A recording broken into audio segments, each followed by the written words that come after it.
அஸ்ஸலாமு அலைக்கும். Hello all, welcome to Rifayar's diary. Pizza sauce எப்படி செய்கிறதுன்னு பார்க்கலாம். இந்த வீடியோவில் காமிச்சிருக்க பீஸா சாஸ் வந்து ஒரு இந்தியனைஸ்டு வெர்ஷன் வச்சுக்கலாம். ஏன்னா நான் இதில் பேசில், ஆரிகானோ, இட்டாலியன் சீசனிங்னு எதுவும் போடலை. சில்லி ஃப்ளேக்ஸு, கொஞ்சம் பெப்பர் மட்டும்தான் ஆட் பண்ணியிருக்கேன்.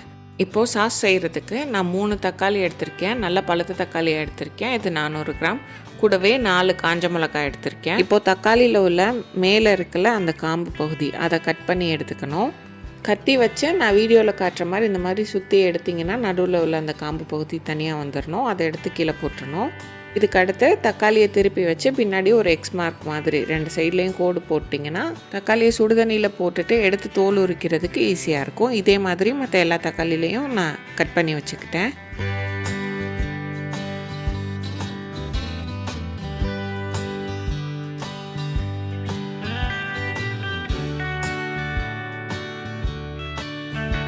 ஒரு பாத்திரத்தில் இது மூழ்கி வேகிறதுக்கு தேவையான அளவு தண்ணி சேர்த்து தண்ணி கொதிச்சதுக்கப்புறம் கட் பண்ணி வச்சுருக்க தக்காளியை முதல்ல சேர்த்துக்கலாம். தக்காளி எல்லாத்தையும் சேர்த்துட்டு அது கூடயே எடுத்துருக்க காஞ்ச மிளகாயும் சேர்த்துக்கலாம். இது 3லேருந்து 4 நிமிஷம் கொதிச்சு வந்துச்சுனாலே போதும். இந்த மாதிரி தோல் உறிஞ்சு வந்துடும். இப்போ இது எல்லாத்தையும் எடுத்து தனியாக ஒரு பிளேட்டில் வச்சு நல்லா ஆறுனதுக்கப்புறம் அந்த கீரி இருக்க இடத்துலேருந்து உரிச்சோன்னாலே தோல் எல்லாம் அதுவாகவே பீல் ஆகிட்டு வந்துடும். இந்த மாதிரி சூடாக இருக்கும்போது உரிக்காதீங்க. கொஞ்சம் நல்லா ஆறுனதுக்கப்புறம் உரிச்சிக்கிட்டிங்கன்னா தான் ஈஸியாகவும் இருக்கும், கை சூடாமையும் இருக்கும்.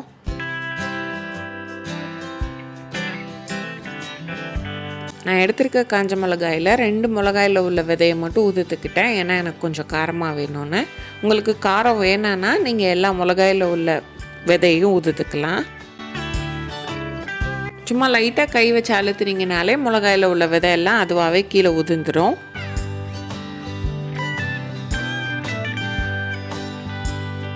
ஒரு மிக்சர் ஜாரில் தோல் உரித்து வச்சுருக்க தக்காளி எல்லாத்தையும் ரஃபாக சாப் பண்ணி அதையும் சேர்த்துட்டு எடுத்துருக்க மிளகாயும் சேர்த்துக்கலாம். இந்த மாதிரி அரைச்சி எடுத்துக்கணும். அதை இப்போ ஒரு கடாயில் 3 டேபிள் ஸ்பூன் எண்ணெய் சேர்த்துருக்கேன். உங்ககிட்ட ஆலிவ் ஆயில் இருந்தால் ஆலிவ் ஆயில் சேர்த்துக்கலாம், இல்லைன்னா நார்மல் வெஜிடபிள் ஆயில் இருந்தால் அதையும் சேர்த்துக்கலாம். எண்ணெய் சூடானதுக்கப்புறம் 3 பல்லு பூண்டு இந்த மாதிரி சின்ன சின்னதாக கட் பண்ணி வச்சுருக்கேன், அதையும் சேர்த்துக்கணும். சேர்த்துட்டு பூண்டு ரொம்ப கலர் மாறிடக்கூடாது. இந்த மாதிரி லைட்டாக வதங்கி வரும்போதே இது கூட ஒரு பாதி வெங்காயம் அதையும் சின்னதாக கட் பண்ணியிருக்கேன், அதையும் இது கூட சேர்த்துக்கிறேன். வெங்காயமும் கலர் மாறிடக்கூடாது. லைட்டாக டிரான்ஸ்பரண்ட் ஆன உடனேவும் நம்ம அரைச்சி வச்சுருக்க பேஸ்ட்டையும் இது கூட சேர்த்துக்கணும். தக்காளி அரைக்கும் போது தண்ணி சேர்க்காம தான் அரைச்சிருக்கேன். மிக்சர் ஜாரில் ஒட்டியிருக்கிறத வந்து கொஞ்சம் தண்ணி சேர்த்து நல்லா கலக்கி இதில் ஊற்றிட்டோன்னா அந்த தண்ணியே போதும், அதுக்கு மேலே தண்ணி சேர்க்கக்கூடாது. சேர்த்துருக்க பேஸ்ட்டை வெங்காயம் பூண்டு கூட சேர்த்து நல்லா மிக்ஸ் பண்ணிவிட்டு ஒரு தடவை கொதி வர விட்டோன்னா இந்த மாதிரி மேலே நுரையாக வரும். அதெல்லாத்தையும் எடுத்து கீழே போட்டுருங்க. தக்காளி பேஸ்ட் கொஞ்சம் நல்லா கொதிக்க இந்த மாதிரி ஒயிட் கலரில் நுரையாக வந்துகிட்டே இருக்கும். இது ரொம்ப எடுத்து போட்டுகிட்டே இருக்கணும்ல இல்லை. ஃபஸ்ட்டு ஸ்டார்டிங்கில் ஒரு 3 to 4 டைம்ஸ் மட்டும் எடுத்து போட்டிங்கன்னா போதும். அதுக்கப்புறம் இருக்கிறது நல்லா கொதிக்க உள்ளே மிக்ஸ் ஆகிடும்.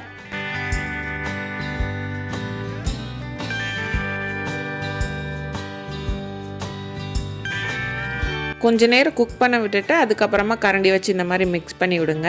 இதே மாதிரி ஒரு 4 to 5 டைம்ஸ் பண்ணிங்கனாலே கரெக்டாக ரெடியாகி வந்துடும்.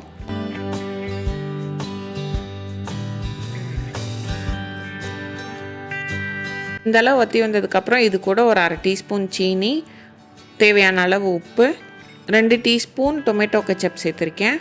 இது கூடவே ஒரு 1/2 teaspoon chilli flakes, 1/4 teaspoon pepper சேர்த்துட்டு இதெல்லாத்தையும் நல்லா கலந்து விட்டுட்டு மறுபடியும் குக் பண்ணணும்.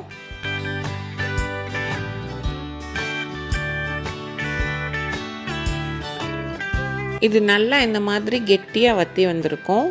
இப்போது மறுபடியும் கை விடாமல் கிண்டி விட்டுட்டு குக் பண்ணிக்கிட்டே இருக்கணும்.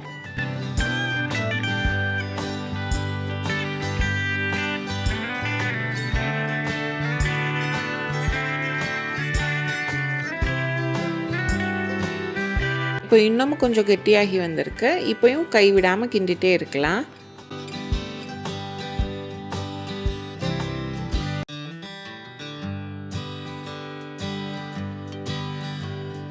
கரண்டியை வச்சு இந்த மாதிரி எடுத்து பார்த்தோன்னா பேனில் ஒட்டாமல் கரெக்டாக ஒரு சைடில் வந்து சேரும். இதுதான் கரெக்டான கன்சிஸ்டன்சி. இப்போ நல்லா ஒரு தடவை கலந்து விட்டுட்டு வேறு ஒரு பாத்திரத்துக்கு மாற்றிட்டோன்னா பிஸா சாஸ் ரெடி. நான் அப்போயே யூஸ் பண்ண போகிறதுனால ஒரு பவுலுக்கு மாற்றிக்கிட்டேன். நீங்கள் ஒரு 2 to 3 days வச்சு யூஸ் பண்ண போகிறீங்கன்னா ஒரு ஏர்டைட் கண்டெய்னரில் சேர்த்துட்டு இது நல்லா ஆறுனதுக்கப்புறம் ஃப்ரிட்ஜில் வச்சிட்டிங்கன்னா ஒரு 4 days வரைக்கும் கெட்டு போகாமல் இருக்கும். உங்களுக்கு அதுக்கு மேலே நீங்கள் ஸ்டோர் பண்ணணுன்னா ஃப்ரீசரில் வச்சுக்கோங்க.